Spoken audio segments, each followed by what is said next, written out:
So, as I think everyone knows, Stephanie is with us again, and the divine light of life, of religion, is her topic this morning. And however she's coming at that, I'm sure will be enlightening.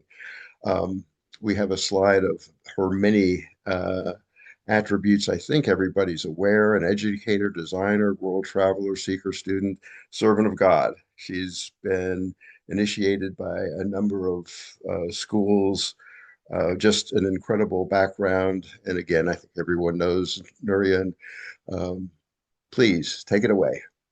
All righty. Hold on just a moment. Let me get this set up here. Let's see. There we go. Well, I can't tell you how thrilled I am to be here and how thrilled I am and sort of just really, I don't know, for loss of words, I just say really jazzed about this summit subject. So again, the subject is the divine light and life of religion, and something very important in my life, always has been from the time I was a child. But now I want to share some things with you. So let me, and again, these are based on. I'm trying to keep up with the admitting people to the to the to the class, to this gathering. But let me just start again. Again, I refer to the words of Hazrat Inayat Khan, and they're sort of interwoven with my own commentary. So that's what I'll be sharing today. Divine life has a certain capability to give life. And it gives life as various sacred teachings to us, the children of the earth. In the ancient Sanskrit language, the word for religion is Dharma, which means duty. And you know what? I have to just pause for a minute because I realize I've updated this and I'm not looking at the updated version, I don't think. No, I am. So excuse me. It's just the way things are. So, as I said, in the ancient Sanskrit teachings and the language, religion is referred to as Dharma. But Dharma also means duty. So, in that context, we can think that our everyday life and the duties that we perform can be given that kind of attention as if it is our Dharma practice. In Buddhism, we call it our Dharma practice. So it becomes our religion or our sacred task, we could say. Now, Inayat Khan teaches us that everyone is born into a life as a pupil. I mean, we learn from our mothers and fathers, we learn our language and our habits and what's hot, what's cold, different things. And every soul is born a believer. We have to be, or we wouldn't be able to function in this world. But he goes on to say something like this, that it's only afterwards that we turn into unbelievers. And when contemplating this, I thought it's really true because I've seen people become unbelievers through the process of their education. Perhaps it's in studies of science or math or philosophy, and these things become taken very literally. And therefore, people begin to think that religion or spirituality is illogical. It couldn't possibly be. There are no such things as miracles. There's no such thing as enlightenment or illumination. But I personally find that no farther from the truth. I would ask the question of those, why let these studies and our logic blunt the connection to the divine? I know none of you do this, but perhaps someone looking at this in the future it'll ring true. I know all of you are tuned in. But instead, gaining all there is from our studies and bringing it into the light of the divine, it's like all of a sudden it's there, it's in this room. Can we put the spotlight on it and illuminate it? And in order to do that, we start to see things in a new light, and we start to realize that even these disciplines themselves, these studies, are a miracle in and of themselves, and their development is also a miracle in and of itself, to give these gifts of knowledge in that form to the world. Okay, religions are many, and they're different from one another. We acknowledge that. But only in form. For example, water is one and the same form, but it has the ability to take the form of its container. And so water can become, it can become held in a vase, in a bowl, in a pitcher, and when it's frozen, it becomes ice. And so it is with religion. The essential truth is one, but the aspects are different, the way it manifests. For example, the same formless essence of God is expressed in scriptures. I'm going to let Evelyn in the scriptures of Hinduism, Buddhism, Zoroastrianism, Christianity, Judaism, Islam, and for that matter, all spiritual paths, whether we know them or not. It's that essence of the divine that's taking form in those, and appropriately so. The essence of these are to impart and to recognize the inner truth. And those of us that recognize it, we have no argument. But those that don't, they'll fight about it, and they'll argue about it, trying to convince one of their other point of view. But rather, the point is to try to harmonize the people of all religions. Here's an example. I was telling someone this, and they really delighted in it. When Inayat Khan came in through Ellis Island, he was asked, "What race are you?" And his reply was, "The human race." And when he was asked, "What religion are you?" his reply was, "All religions." So this is a very broad perspective, and he believed that and lived that, and he taught us that too. I also have experienced that. For example, and some of you have met her, I have a dear friend who is now no longer on the earth, but very alive. I hear her all the time. She was considered a Hindu saint, and she was a world-class musician as well, and her name was Sri Karuna Mayima. And she was a lifelong student of the body of teachings of Sri Aurobindo and the Mother. And she was one of the principal trustees of these teachings. And yet, when you looked on her bookshelf, she had all of Inayat Khan's books. She had holy scriptures from other, profound teachers. And when I traveled with her in India, we went to visit other holy teachers from other traditions. And she was so respectful, and she treated them like they were her guru. And so this was a very big perspective. Another example is, and I know I've told you this, is that my Tibetan Buddhist teacher had sent me to a place to go and do some prayers in the caves of Guru Rinpoche, Padmasambhava. It was a very special lake there. That's a whole other story and a whole other teaching. But on the way, I was traveling with two Buddhist monks who were, to protect me and help me get to where I needed to go. But I asked to stop at the temple complex, where a huge Shiva statue was in the middle of a lake, and all these little temples devoted to various Hindu gods. And I went to pay my respects. I made offerings and I paid my respects. And my monk friends said, "You shouldn't do that. That's like breaking your Buddhist vows." And I said, "I don't think so. I don't believe that to be true, but I'm going to go ask my teacher." And that was a big thing for me, because I thought, if he tells me you have broken your vows, then I knew I would have to leave him, because it's so contrary to what I feel in my inner core being. And his response was, there's only one true primordial wisdom, and it manifests in many names and forms. There you have it. The light is in all religions.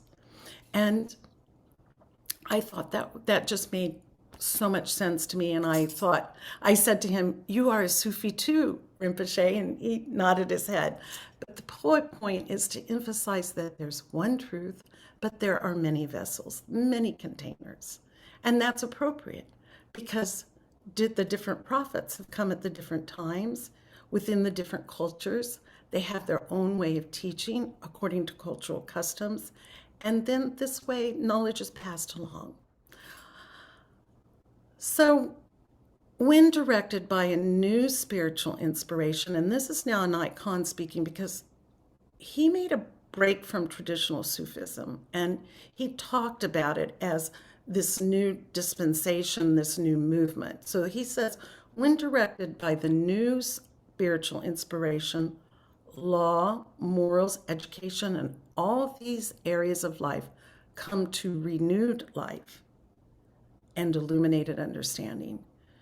People mostly think that the spiritual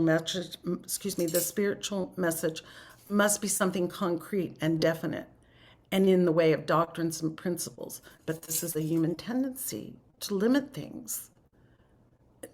God doesn't belong to human nature, although it may be part of that. It's divine nature, and divine nature is unlimited. And it's just unlimited life itself and beyond conception. It is to be realized through a direct experience, not through concepts.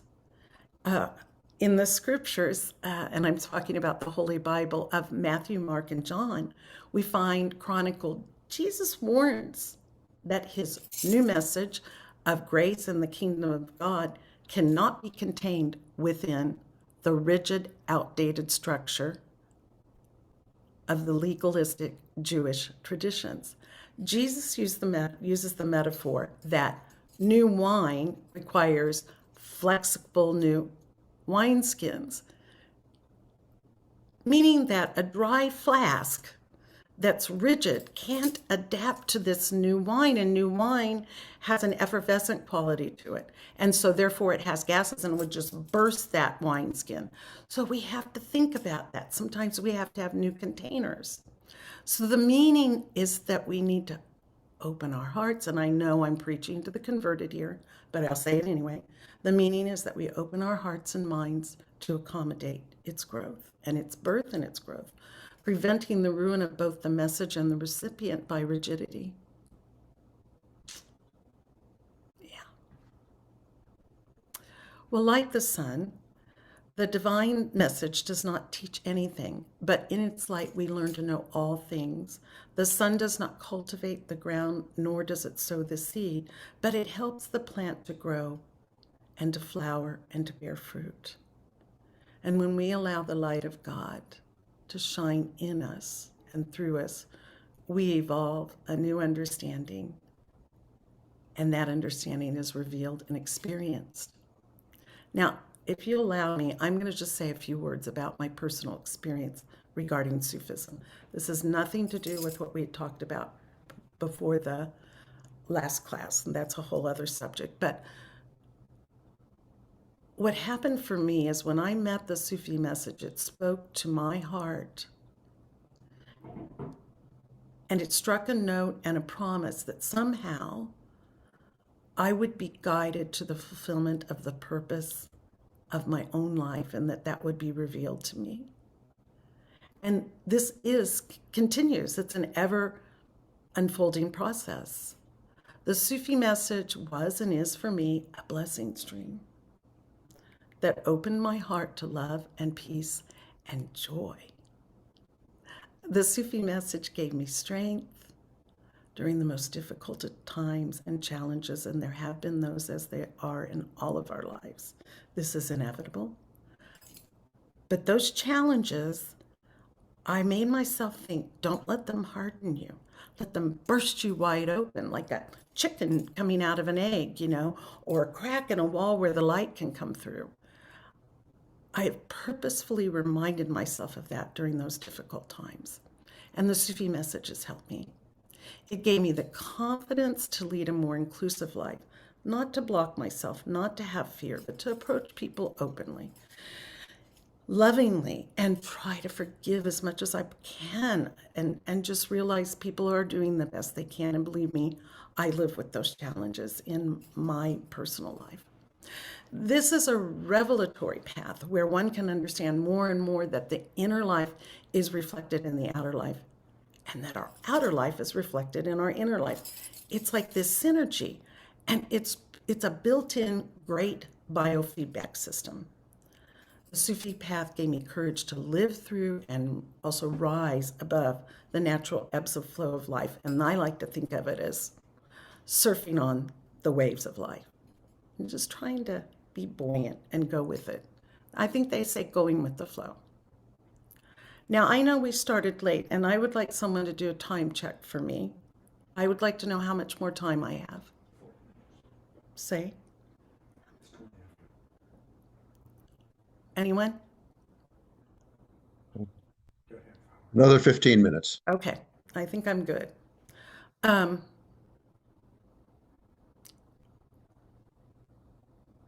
I'm moving ahead just a little bit. So my Sufi studies revealed to me that what is hidden in different sects and different religions, not sects, but SECTS, forgive my pronunciation.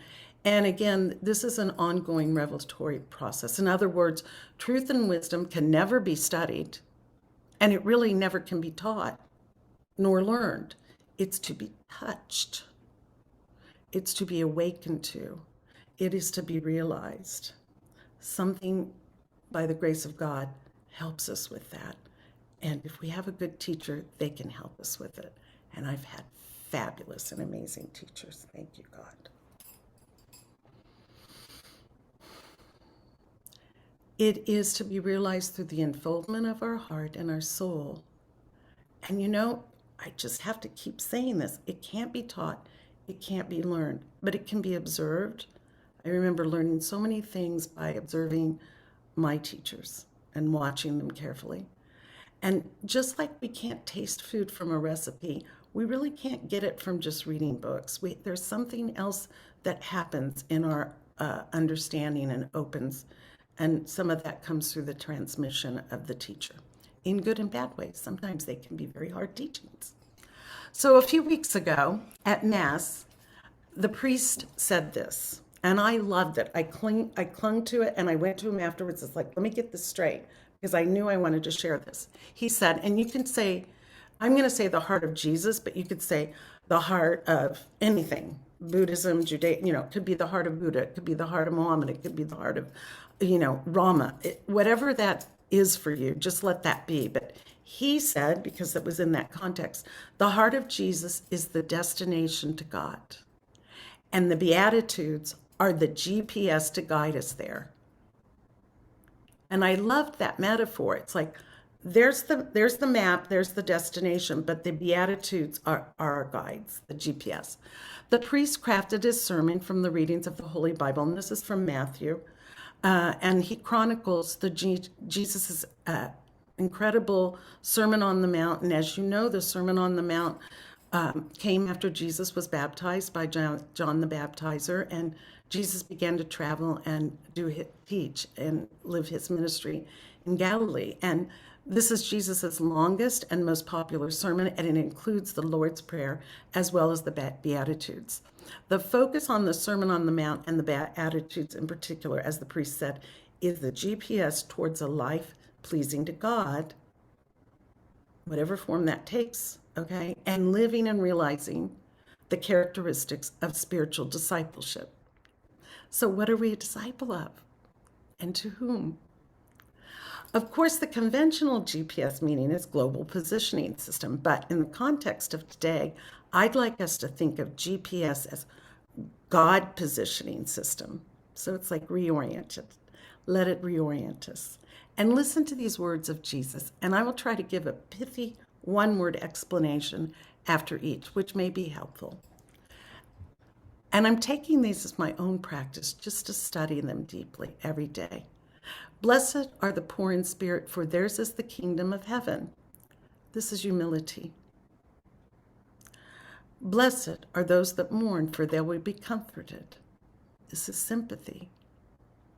Blessed are the meek, for they will inherit the earth. This is gentleness. Blessed are those who hunger and thirst for righteousness, for they will be filled. This is integrity. Blessed are the merciful, for they will be shown mercy. This is reciprocity. Blessed are the pure in heart, for they will see God. This is innocence. Blessed are the peacemakers, for they will be called children of God. This is harmony, harmonizing. Blessed are those who are persecuted because of righteousness, for theirs is the kingdom of heaven. This is patience. Blessed are you when people insult you, persecute you, and falsely say all kinds of evil things against you because of me. Rejoice and be glad, because great is your reward in heaven. For in the same way they persecuted the prophets who were before you. This is forbearance. So these are beautiful qualities, and we can think of those and how we can integrate them in our lives. Hazrat Inayat Khan, there's a body of teachings, first of all, his words. He says, prayer is the greatest virtue and the only way to be free from all sin, or we could say misguidedness or misappropriateness or whatever else. We know if we don't like that word sin, but we're missing the mark. It keeps us on the path. In Buddhism, mantra is used. As you know, mantra is a word or sound that's repeated to aid in concentration and meditation. And it stills the mind, gives us that mind that jumps around. It helps to still the mind by concentrating on the sound, And the same could be said of any prayer or word to direct our thoughts. Could be using the breath, concentrating on the breath. So some of you might know this book, and if you don't, you might want to get it because it's beautiful. It's called Glimpse After Glimpse. It's written by Sogyal Rinpoche. Sogyal Rinpoche also did an interpretation. I think the title of that book is Tibetan Book of the Living and the Dead. And he's a very beautiful person and just filled with joy in life. I've had the great opportunity to just sort of randomly meet him and have conversations with him. But I like this description. He says, a meditation technique used a great deal in Tibetan Buddhism is uniting the mind with the sound of the mantra. The definition of mantra is that which protects the mind. So when the mind is spinning off in all its various interpretations, still it with a word, with a prayer. And he goes on to say, so Sogyal Rinpoche does, that which protects the mind from negativity and which protects you from your own mind is mantra. We need to be protected from our own mind at times. So the Beatitudes of Jesus powerfully demonstrate the power of the word. And when concentrated upon, these words become integrated into us as our thoughts. And our thoughts over time become our reality. I think I mentioned this in our last conversation. My mother's doctor was very clear. Be optimistic about your prognosis with cancer. Denial is fine. I wouldn't take that away from anyone. And he said, keep your thoughts very positive because form follows thought. And he said, I'm saying this as a medical person. We see that the way people think, their body will follow. So keep that in mind.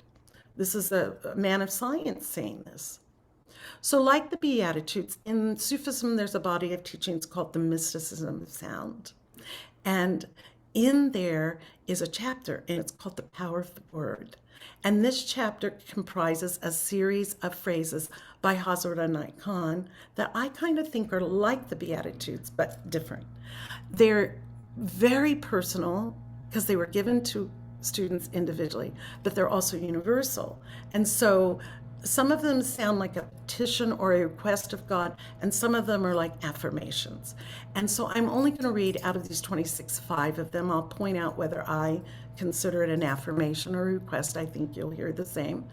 And for those in our study circle, and all of you, maybe there's something that speaks to you that you'd like to pick up and use as when the mind starts to go into fear, bring it back with the mantra or the prayer. When the mind gets angry, bring it back with the mantra and prayer. When the mind's confused, bring it back with mantra and prayer. So here we go. Again, there's 26. I'll read 5. This one's an affirmation. I am well and happy in the life and light of God. This would be a petition. Grant me, Lord, thy wisdom, joy, and peace. This one is an affirmation. Someone out there, I know you know this is for you. My body, heart, and soul radiate the healing spirit of God. Another one as an affirmation. My life is changing and taking a better turn. And that, let's see, I don't think I had it. Yeah, one more. This would be a petition. Make my heart thy divine temple. Make thy heart thy divine temple. Time, Joe? How much more time do I have? Okay. Well, let me just kind of get to the chase. I think most of you were here some time ago. It was maybe last year, could have been the year before, when we did the universal worship service. We lighted candles from the different scriptures, and we read from the different scriptures. And the person performing that is indeed a minister. We go through education and study all the main world religions and then some. In Sufism, we're called not a minister, or we are called reverend, but there's also a term that Inayat Khan gave us. It's called shirag. It means light bearer, so bearing the light. At the end of the universal worship service, there is this benediction that's given. And for me, it is so beautiful. I really wanted to share it in closing our time together. I'm going to say it in its entirety, and then slowly one line at a time, and there's only like 4 or 5 lines, so we're almost done here. May the blessings of God rest upon you.